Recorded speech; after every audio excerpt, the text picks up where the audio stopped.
जय हिंद। SRBD smart study education hub को आपण मानक स्वागत।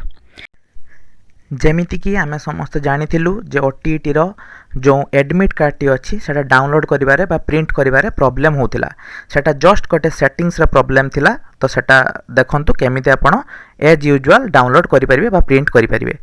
प्रथमे आपण जेतेबेले एई भली पेज टी खोलिबो, आपनकर एटी प्रिंट ऑप्शन अछि। प्रिंट ऑप्शन रे आपण क्लिक करले तापर आपणकर एमती व्हाइट एमती आसुची। तो एटा आसीबार कारण कौन, ये देखंतु लिखाई जोड़े मोर सेटिंग्स।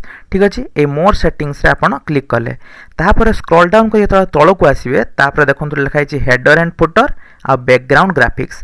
यही दुईटा ऑप्शन को आपण को ऑन कर दवा पई पड़िबो, ताहले आपणकर एज यूजुअल ग्रीन कलर रा आसी जिवो। अच्छा, तापर जो पेपर साइज ये देखिए आपंकर लेटर किंबा अलग किसी ऑप्शन थी ताको आपण A4 करेंगे। पेपर साइज मन रखिए कारण आमर जो जेरक्स पेपरटा सेटा A4 साइज रो। तापर आपण जतले प्रिंट करेंगे तो यही डेस्टिनेशन रे आपण निजर प्रिंटर ना देथिबे, जेमिति मोर एटी कैनन लिखाई छी। एठी जतले आपण क्लिक करेंगे आपणकर एटा ब्लैक कलर आसी पारे, सेटा डिपेंड करे आपणकर प्रिंटर ऊपर, सेटा कलर प्रिंटर कि ब्लैक एंड व्हाइट प्रिंटर।